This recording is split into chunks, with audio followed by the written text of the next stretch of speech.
জি ভাইয়া বলুন। আমি বলতে চাচ্ছি যে অনেকেই বলে যে নাকি আমাদের নবী রাসূল সাল্লাল্লাহু আলাইহি ওয়াসাল্লাম নূরের তৈরি। ওই দিন আমার সাথে একজনের ওটা তর্ক হয়েছে, আমি বলছি নূরের তৈরি না, এটা হচ্ছে মাটির তৈরি। তো উনি বলতেছে যে আমার কাছে তো হাদিস আছে। আমি বলছি কোরআনে এবং হাদিসে কোথাও ওটা নাই।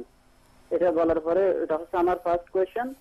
আর সেকেন্ড কোয়েশ্চেন হচ্ছে আমি যখন করে বিচের নামাজ পড়ি তখন আমি আর তাশাহুদের জন্য বসি না। এটা কি হবে? আমি একেবারে শেষ বইটা বসি আর কি। না, আপনি 2 রাকাতের পর বসেন নাই তো? জি, 2 রাকাতের পরে আমি বসি না, একেবারে 3 রাকাতের পরে শেষ বইটা একটা বসি। জি, ধন্যবাদ আপনাকে। আসসালামু আলাইকুম। আপনার যে প্রথম যে প্রশ্নটা আপনি করেছেন এ নিয়ে তর্ক করার কি আছে, যদি সংক্ষেপে কিছু বলতেন। একেবারে সংক্ষিপ্ত কথা হচ্ছে, রাসূল সাল্লাল্লাহু আলাইহি ওয়াসাল্লাম কোরআনের মধ্যে তার পরিচয় আল্লাহ রাব্বুল আলামিন বলে দিয়েছেন, কুল ইন্নামা আনা বাশারুম মিসলুকুম, বলুন আপনি আমি তোমাদের মতো মানুষ। ইউহা ইলাইয়া, পার্থক্য আছে, মানে সে পার্থক্য হচ্ছে এই, আমার কাছে ওহী প্রেরণ করা হয় থাকে, আমার কাছে ওহী আসে। রাসূলুল্লাহ সাল্লাল্লাহু আলাইহি ওয়াসাল্লাম স্বভাবগত দিক থেকে, প্রকৃতিগত দিক থেকে মানুষ ছিলেন, কোনো সন্দেহ নেই।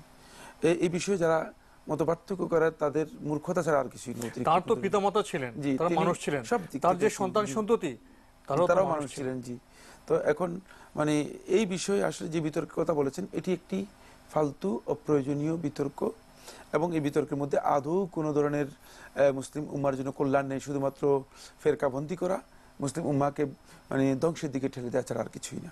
এই বিতর্ক বাদ দিয়ে আমাদের নবীর অনুসরণ করি, তার জীবনীয় পড়ি, সেটা তো আমাদের জন্য কল্যাণকর। জি, এবার একটি প্রশ্ন